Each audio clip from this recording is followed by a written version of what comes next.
नमस्कार, स्वागत है आपका हमारे चैनल पर। मैं हूं आपके साथ Shipra Saini. Central board of secondary education CPSE ने सत्र 2022 से 23 के लिए 10वीं और 12वीं की बोर्ड परीक्षा के लिए संशोधित सिलेबस जारी कर दिया है। इस सिलेबस में 11वीं और 12वीं क्लास के पाठ्यक्रम में कुछ चैप्टर को शामिल नहीं किया गया है। हिस्ट्री के सिलेबस से मुगलों के इतिहास से जुड़े कई चैप्टर्स को हटाया गया है, जिसके बाद कांग्रेस नेता राहुल गांधी ने ट्वीट करते हुए दरअसल सीपीएसई और साथ ही साथ आपको बता दें आरएसएस पर हमला बोला है।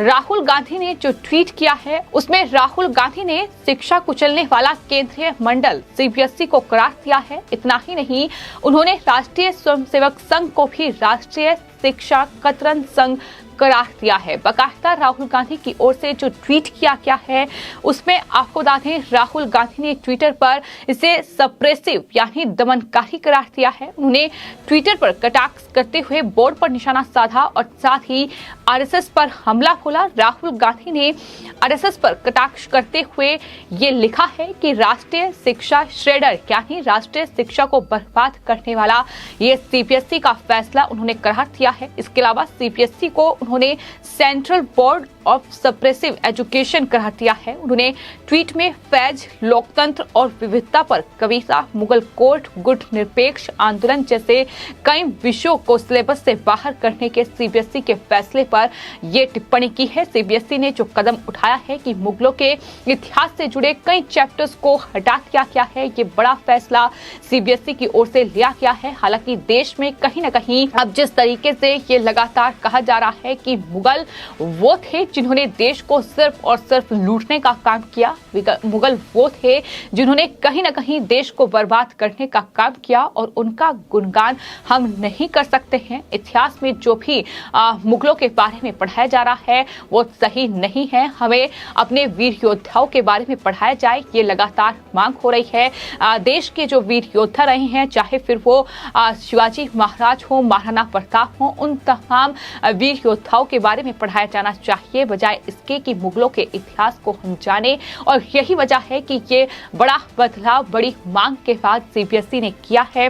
हालांकि राहुल गांधी ने जो ट्वीट किया है, जिस तरीके से सवाल उठाए हैं और उस ट्वीट में जो तस्वीर उन्होंने साझा की है उसमें आपको बता दें एक पेपर शेडिंग मशीन जो है वो उसमें दिखाई दे रही है और पेपर के ऊपर central board of suppressive education लिखा हुआ है, यानी दमनकारी जो एजुकेशन है वो साफ तौर पर लिखा हुआ है। इसके नीचे ऐसे विषय भी लिखे गए हैं जिसे सीबीएसई बोर्ड परीक्षा 2023 पाठ्यक्रम से हटा दिया गया है।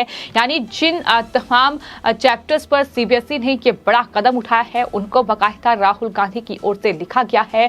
और ये हम देखते हैं कि किस तरीके से जब यूपीए का शासनकाल था, जब कांग्रेस पार्टी की सत्ता देश में थी, तो किस तरीके से मुगलों को बढ़ावा दिया गया, किस तरीके से उनके नाम पर तमाम सड़कों के नाम रखे गए, उनके नाम पर जो तमाम इतिहास के पन्नों पर हम ऐतिहासिक इमारतों को देखते हैं, ऐतिहासिक धरोहर देखते हैं, वो उनके नाम मुगलों पर रखे गए हैं। तो इस तरीके से यूपी के शासनकाल में कहीं न कहीं मुगलों को बढ़ावा दिया गया। लेकिन वहीं अब हम देख रहे हैं कि किस तरीके से मुगलों के नाम पर जो तमाम अलग अलग जगहों के नाम पड़े हुए हैं वो बदले जा रहे हैं ताकि उन्हें उनकी पुरानी पहचान लौटाई जा सके। शुरुआत उत्तर प्रदेश से हुई, जब बड़ी मात्रा में सड़कों, रेलवे स्टेशन और शहरों के नाम बदले जा रहे हैं। तमाम जो मुगलों के नाम पर शहरों के नाम रखे गए हैं, जिलों के नाम रखे गए हैं, उन्हें बदला जा रहा है। साफ तौर पर उत्तर प्रदेश के मुख्यमंत्री योगी आदित्यनाथ का ये कहना है कि मुगल हमारे प्रेरणा स्रोत नहीं हो सकते, उन्होंने सिर्फ और सिर्फ देश को लूटने का काम किया है।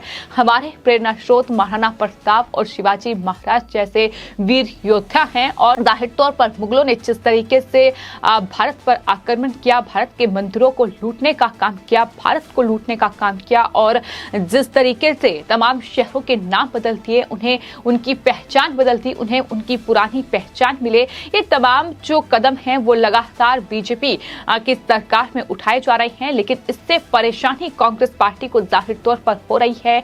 ये राहुल गांधी का ट्वीट बताने के लिए काफी है कि किस तरीके से जिन मुगलों के इतिहास को उन्होंने संजोने का, परोने का काम किया, वो कहीं ना कहीं अब बीजेपी के शासन काल में बदल रहा है। ये वो मुगल थे जिन्होंने न सिर्फ हिंदुस्तान पर हमले किए, न सिर्फ हिंदुस्तान को लूटा, बल्कि निर्दोष लोगों की जान ली और किस तरीके से हिंदुस्तान की पहचान को बदलने का काम किया गया। उनकी पैरवी करने के लिए कांग्रेस पार्टी हमेशा खड़ी हो जाती है, फिर चाहे शहरों के नाम बदलने की पर बात आती है या फिर अब जिस तरीके से सीपीएसई ने ये फैसला लिया है कि 11th और 12th क्लास का जो सिलेबस है उससे मुगलों से जुड़े जो चैप्टर हैं वो हटाए जाएंगे। और साथ ही आपको ये भी बता दें कि आखिर कौन से वो चैप्टर हैं जिन्हें हटाया गया है। अगर 11th की बात की जाए तो 11th क्लास में सेंट्रल इस्लामिक लेंस जो कि फाउंडेशन ऑफ इस्लाम पर आधारित है उसे नोमेडिक एम्पायर से बदल दिया गया है। इसके अलावा भी सिलेबस में इंडस्ट्रियल रिवॉल्यूशन का कुछ हिस्सा भी इस सिलेबस में शामिल नहीं किया गया है। वहीं बात अगर 12th क्लास की हिस्ट्री के पाठ्यक्रम की जाए तो उससे कुछ भाग हटाया गया है। 12th क्लास की हिस्ट्री में किंग्स एंड क्रॉनिकल्स जो कि मुगल शासन के बारे में बताता है उसे जमींदार और राज्य जो कि इकोनॉमिक व्यवस्था पर आधारित है उससे बदला गया है। वहीं इस बारे में सीबीएसई के अधिकारियों से संपर्क करने की कोशिश भी कई मीडिया चैनल्स की ओर से की गई है जिसमें उन्होंने कई महत्वपूर्ण जानकारियां इस बारे में दी है। तो वहीं आपको बताते हैं 11th और 12th क्लास में जो मुगल दरबारों के इतिहास से संबंधित अध्याय हैं वो हटाए गए हैं। गुट निरपेक्ष आंदोलन, शीत युद्ध के दौर, अफ्रीकी एशियाई क्षेत्र में इस्लामी साम्राज्य के उदय, मुगल दरबारों के इतिहास और औद्योगिक क्रांति से जुड़े अध्याय हटाए गए हैं। इसी तरह कक्षा 10th के पाठ्यक्रम में खाद्य सुरक्षा संबंधी अध्याय में कृषि पर वैश्वीकरण का प्रभाव विषय को हटा दिया गया है।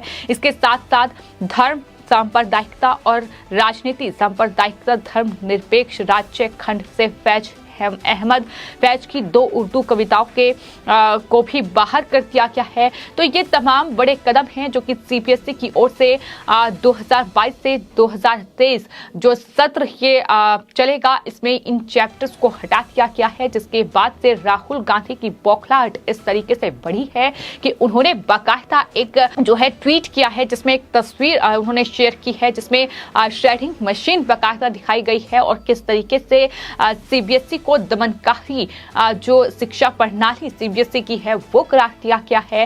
राष्ट्रीय स्वयंसेवक संघ पर राहुल गांधी ने निशाना साधा है। हालांकि ये कोई नई बात नहीं है बल्कि इससे पहले भी राहुल गांधी ने 16 अप्रैल को सीधे तौर पर बीजेपी और आरएसएस को निशाने पर लिया था। उन्होंने ट्वीट करते हुए कहा था कि बीजेपी आरएसएस ने देश में जो नफरत भरी है उसकी कीमत हर भारतीय चुका रहा है। जाहिर तौर पर कोई भारतीय उसकी कीमत चुका रहा हो या नहीं, लेकिन कहीं ना कहीं कांग्रेस पार्टी जिस तरीके से देश में एक के बाद एक तमाम राज्यों में बिखर रही है, जिस तरीके से सिमट चुकी है, यूं कह सकते हैं, उससे कहीं ना कहीं कांग्रेस पार्टी की बौखलाहट बढ़ी है। क्योंकि कांग्रेस पार्टी ने जिस तरीके की राजनीति देश में की है, जिस तरीके से वोट बैंक के लिए कहीं ना कहीं इन तमाम घुसपैठियों को बसाने का काम यूपीए के शासन काल में किया गया, जिस तरीके से कांग्रेस पार्टी ने देश में तुष्टीकरण की राजनीति की है, कहीं ना कहीं वो भी अब कांग्रेस पार्टी को बेहद भारी पड़ रहा है। जिस तरीके से कांग्रेस देश में सिमटती जा रही है और यही वजह है कि अब इस तरीके से बीजेपी और आरएसएस को कांग्रेस टारगेट कर रही है। राहुल गांधी का ये ट्वीट बताने के लिए काफी है कि किस तरीके से राहुल गांधी और पूरी की पूरी कांग्रेस पार्टी उन तमाम लोगों के साथ वक्त वक्त पर खड़ी नजर आई है जिन्होंने देश को तोड़ने का काम किया है, जिन्होंने देश को बर्बाद करने का काम किया है, जिन्होंने कहीं ना कहीं जो देश विरोधी ताकतें रही हैं उनके साथ कांग्रेस पार्टी खड़ी रही है। बात सिर्फ मुगलों की नहीं है बल्कि हम लगातार देख रहे हैं कि किस तरीके से शहीदों के अपमान करने की बात हो, जवानों का अपमान करने की बात हो या फिर पाकिस्तान और चीन जैसे देशों के साथ खड़े रहने की बात हो, ये कांग्रेस पार्टी की हकीकत है जो वक्त वक्त पर कहीं ना कहीं देखने को मिली है।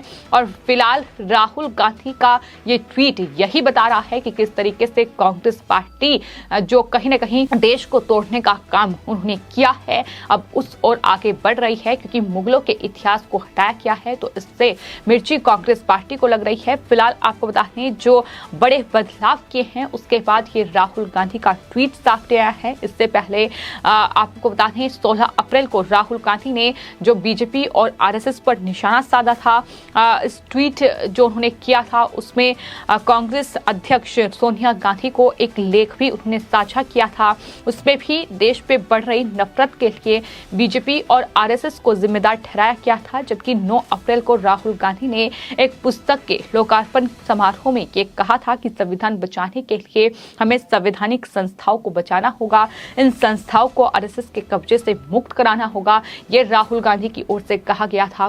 तो कुल मिलाकर फिलहाल राहुल गांधी और पूरी कांग्रेस पार्टी बीजेपी और आरएसएस पर हमलावर है, क्योंकि जिस तरीके से कांग्रेस पार्टी देश के राज्यों में एक के बाद एक सिमट रही है और कहीं ना कहीं कांग्रेस पार्टी देश में पूरी तरीके से धराशायी हो रही है, उसके बाद इस तरीके से बौखलाहट सामने आ रही है और इस तरीके से कहीं ना कहीं कोशिश की जा रही है कि किसी भी तरीके से एक विशेष वर्ग को साधने की या किसी तरीके से वोट बैंक उनका हासिल किया जाए। इस तरीके से राहुल गांधी, प्रियंका गांधी वाड्रा हो या फिर सोनिया गांधी हो, तमाम कोशिशों में जुटी हुई है। फिलहाल सीबीएसई का ये बड़ा कदम है, जिसके बाद लगातार सोशल मीडिया पर भी प्रतिक्रिया सामने आ रही है।